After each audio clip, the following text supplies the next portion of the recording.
दोस्तों, भारत में 3000 रूसी सैनिक तैनात होने वाले हैं और यह सिर्फ एक सामान्य सैन्य अभ्यास नहीं है, बल्कि एक ऐसा कदम है जो आने वाले समय में एशिया ही नहीं बल्कि पूरी दुनिया की ताकत का संतुलन बदल सकता है। तो क्या आप यकीन करेंगे? लेकिन रुकिए, असली कहानी इससे भी ज्यादा खतरनाक होने वाली है, क्योंकि जो खबर इस समय सोशल मीडिया पर बहुत तेजी से वायरल हो रही है, उसे आधा सच दिखाकर लोगों को गुमराह किया जा रहा है। कुछ लोग इसे युद्ध की बात बता रहे हैं, तो कुछ लोग कह रहे हैं कि भारत अब रूस के साथ मिलकर चीन के खिलाफ मोर्चा खोलने जा रहा है, और कुछ लोग इसे एक साजिश तक बता रहे हैं। लेकिन सच्चाई इन सबसे कहीं ज्यादा गहरी है, और अगर आपने इसे सही तरीके से समझ लिया तो आपको समझ आ जाएगा कि भारत इस समय दुनिया के सबसे बड़े रणनीतिक खेल में कौन सी चाल चल रहा है। साथियों देखिए, लास्ट ईयर 2025 फरवरी का महीना चल रहा था। भारत और रूस के बीच एक ऐतिहासिक समझौता हुआ जिसका नाम था RELOS, यानी रेसिप्रोकल लॉजिस्टिक सपोर्ट एग्रीमेंट, और 11 जनवरी 2026 से यह पूरी तरह लागू हो चुका है। इस समझौते के तहत दोनों देश जरूरत पड़ने पर एक दूसरे के देश में करीब 3000 सैनिक तैनात कर सकते हैं। साथियों, ये 2025 में यह समझौता हुआ था और 2026 में यह लागू हो गया। इतना ही नहीं, 5 बड़े युद्धपोत और 10 सैन्य विमान भी एक दूसरे के देश में ऑपरेट भी कर सकते हैं, जिनमें लड़ाकू विमान और ट्रांसपोर्ट एयरक्राफ्ट दोनों शामिल हैं। अब यहां सबसे बड़ा सवाल यही उठता है दोस्तों कि क्या ये सैनिक युद्ध लड़ने आएंगे? तो जवाब है अभी तो नहीं आने वाले, लेकिन भविष्य की तैयारी जरूर हो रही है, क्योंकि ये सैनिक यहां ट्रेनिंग देंगे, स्किल शेयर करेंगे और सबसे जरूरी दोनों देशों की सेनाओं के बीच तालमेल बनाएंगे। क्योंकि आज के समय में युद्ध सिर्फ हथियारों से नहीं बल्कि कोऑर्डिनेशन और कम्युनिकेशन से जीते जाते हैं। अगर दो देशों की सेनाएं एक साथ लड़ रही हो, लेकिन उनका सिस्टम अलग हो, उनका कमांड अलग हो, उनकी रणनीति अलग हो, तो वे कभी भी प्रभावी तरीके से युद्ध नहीं लड़ सकते। और यही वजह है कि भारत और रूस अब इस स्तर पर तैयारी कर रहे हैं जहां उनकी सेनाएं एक यूनिट की तरह काम कर सके। आज ये ट्रेनिंग है, लेकिन कल यही सैनिक एक साथ युद्ध भी लड़ सकते हैं, और यही इस पूरी कहानी को खतरनाक बनाता है। अब आप सोच रहे होंगे कि भारत और रूस तो पहले भी कई बार संयुक्त सैन्य अभ्यास करते रहे हैं, तो फिर इस समझौते की जरूरत क्यों पड़ी? तो इसका जवाब है दोस्तों, समय, पैसा और दक्षता। हर बार हजारों सैनिकों को एक देश से दूसरे देश भेजना, उनके हथियार ट्रांसफर करना, लॉजिस्टिक्स संभालना, यह सब बहुत महंगा और समय लेने वाला काम होता है। लेकिन अगर पहले से ही सैनिक तैनात हो तो साल भर ट्रेनिंग हो सकती है, लगातार तालमेल बन सकते हैं और किसी भी आपात स्थिति में तुरंत एक्शन लिया जा सकता है। यानी यह समझौता सिर्फ एक सैन्य व्यवस्था नहीं बल्कि long term war readiness strategy है। लेकिन अब असली गेम शुरू होता है, क्योंकि इस समझौते के साथ एक और बड़ी खबर जुड़ी हुई है कि आने वाले समय में भारत में रूस के कई सैन्य अड्डे बन सकते हैं, और सिर्फ रूसी नहीं बल्कि इजराइल भी भारत में सैन्य अड्डा बनाने की इच्छा जता चुका है। और अगर ऐसा होता है तो यह पाकिस्तान और चीन दोनों के लिए बहुत बड़ा खतरा बन सकता है।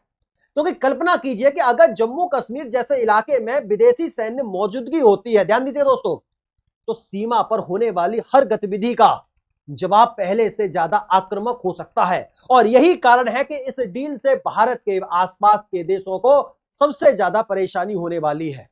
अब जरा इस पूरे खेल को मैप के जरिए समझिए, क्योंकि असली रणनीति यही छिपी हुई है। भारत अब सिर्फ अपने देश के अंदर ही नहीं बल्कि रूस के अंदर भी अपनी सैन्य मौजूदगी बढ़ाने वाला है, और जिन जगहों पर भारत की नजर है वो सीधा चीन को टारगेट करती है। जैसे व्लादिवोस्तोक, जो कि रूस का एक बड़ा सैन्य बेस है और यह चीन के पूर्वी हिस्से के बहुत करीब पड़ता है। यहां अगर भारतीय सेना की मौजूदगी होती है तो चीन के ईस्टर्न कोस्ट पर सीधी नजर रखी जा सकती है, जहां उसकी 90% आबादी रहती है। इसके अलावा खाबोरोव्स्क और चीता जैसे इलाके भी महत्वपूर्ण हैं, जो मंगोलिया और चीन के बॉर्डर के पास पड़ते हैं। यहां से चीन की गतिविधियों पर नजर रखना बहुत आसान हो सकता है। फिर कामचटका जैसे इलाके हैं जहां से मिसाइल परीक्षण होते हैं, और अगर भारत यहां मौजूद होता है तो उसे चीन के हर सैन्य परीक्षण की जानकारी पहले ही मिल सकती है।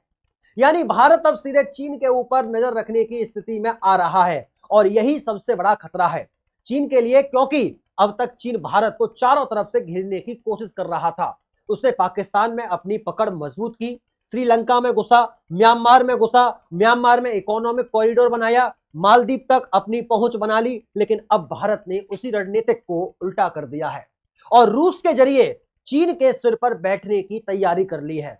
अब जरा पाकिस्तान को समझिए दोस्तों, क्योंकि पाकिस्तान हमेशा से अमेरिका पर निर्भर रहा है और एक तरफ से उसका सैटेलाइट स्टेट बन चुका है। चीन भी यही चाहता था कि रूस भी उसी तरह उसके प्रभाव में आ जाए, लेकिन भारत ने इस पूरे गेम को पलट दिया। भारत ने रूस से तेल खरीदा, व्यापार बढ़ाया और अब सैन्य सहयोग के जरिए उसे अपने साथ जोड़ लिया। यानी भारत ने रूस को एक विकल्प दिया कि वह चीन के प्रभाव में पूरी तरह न जाए। और यही सबसे बड़ा मास्टर स्ट्रोक है भारत का, क्योंकि अगर रूस भारत के साथ खड़ा रहता है तो चीन अकेला पड़ सकता है और पाकिस्तान की स्थिति और कमजोर हो सकती है, क्योंकि पाकिस्तान पहले ही आर्थिक और सैन्य रूप से संघर्ष कर रहा है। और अब अगर भारत रूस के साथ मिलकर रणनीति बनाता है तो पाकिस्तान पर दबाव और बढ़ जाएगा।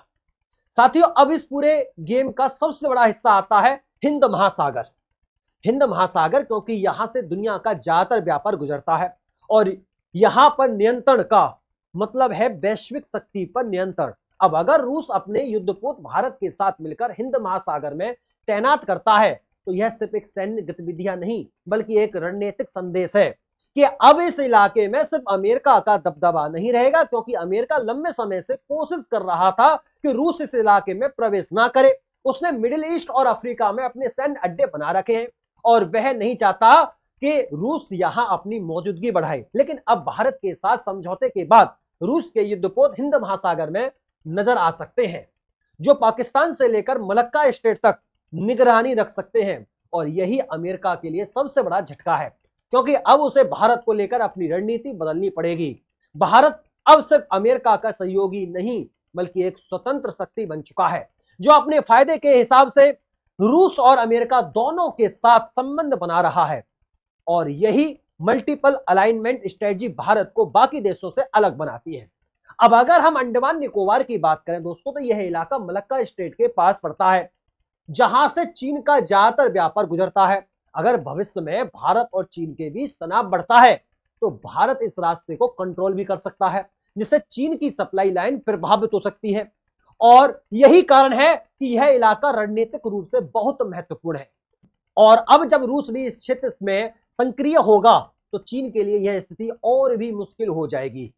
साथियों, अब सबसे बड़ा सवाल यही आता है, क्या यह सब सिर्फ ट्रेनिंग है या फिर आने वाले किसी बड़े संघर्ष की तैयारी? क्योंकि इतिहास गवाह है कि जब भी इस तरह के समझौते होते हैं तो उनके पीछे लंबी रणनीति होती है। और अगर आने वाले 5 से 10 साल में दुनिया 2 हिस्सों में बढ़ती है तो भारत उस खेल का सबसे बड़ा खिलाड़ी बन सकता है, क्योंकि एक तरफ वह रूस के साथ सैन्य सहयोग बढ़ा रहा है और दूसरी तरफ अमेरिका के साथ आर्थिक और रणनीतिक संबंध बनाए हुए है। यानी भारत अब किसी एक गुट में नहीं बल्कि खुद एक पावर सेंटर बन चुका है।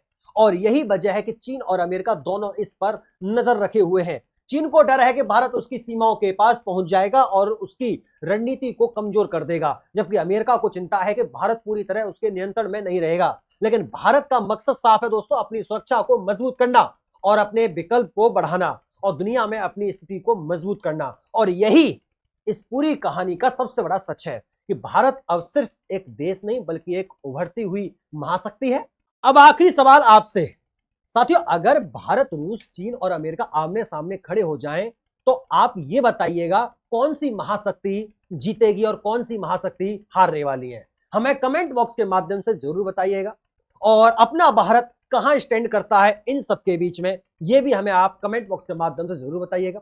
और ऐसे ही सेशन जानकारी अपडेट पाने के लिए हमारे चैनल को दोस्तों अभी तक आपने सब्सक्राइब नहीं किया, चैनल को सब्सक्राइब कर देना, वीडियो को लाइक कर देना और दोस्तों में शेयर जरूर कर देना। फिर मुलाकात होती है ऐसी शानदार, दिलचस्प, बेहतरीन अपडेट के साथ। तब तक के लिए नमस्कार, राधे राधे, राम राम, जय श्री राम, जय हिंद, जय भारत, वंदे मातरम।